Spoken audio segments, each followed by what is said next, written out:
but I ended up getting involved because my roommate invited me. He's like, "You want to go to Navigators?" I said, "Is that like some type of sailing club?" And he's like, "No, it's a youth group." Yeah, I was kind of introduced to them through a friend at church one time, and he invited me to a Bible study.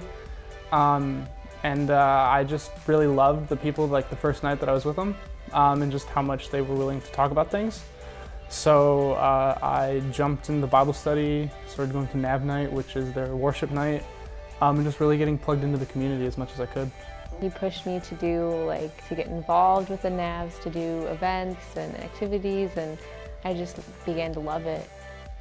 When I was younger, I would call me my parents creasters. We only went to church on Christmas and Easter. So 6th to 10th grade, I was really involved. And then I moved to Florida and wasn't really involved as much until college, until really getting plugged in with the Navigators. I've definitely become more friendly and kind and just more loving of other people.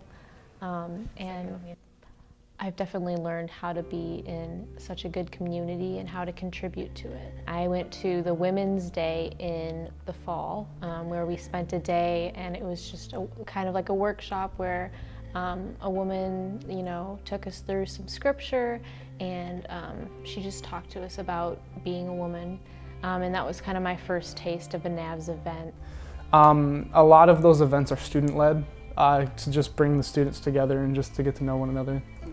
My role, I would say I'm a student leader, but not in a ton of ways. I help lead a Bible study, and I lead setup for Nav Night. I lead setting up our equipment, like our soundboard and our microphones and stuff, so that way we can do worship.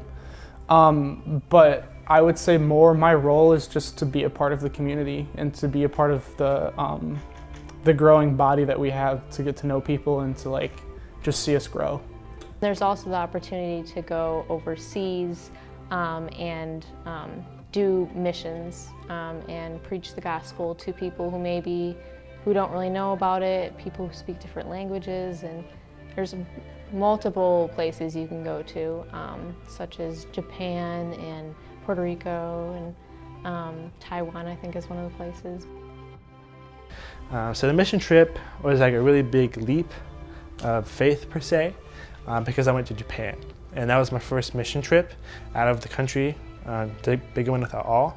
And I had been out of the country before, like Canada and Mexico, but never like an extremely different culture. I'm most excited that I just feel God is going to use it in some way to make me grow.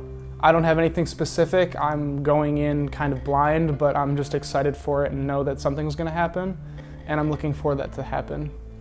So because the Navigators has affected my life so intensely with who I am as a person, who I am spiritually as a man, and how I want to live my life as a Christian, I definitely see myself maybe doing Edge, which is like a kind of like you become on staff with the Navigators and you go 1 or 2 years on ministry and you go on campus. But I would say life-changing. I think when you get a bunch of people together that just want to see each other grow and be more like Christ, like in the Bible, and just want to see the best in everyone, that it really just brings a lot of life change. And that's definitely something I've experienced, just being in a community with people that want to watch me grow.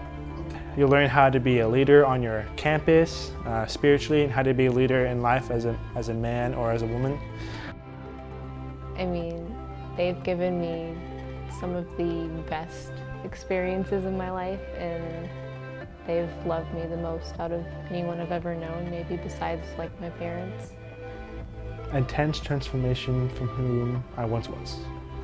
Compassionate people showing love towards one another.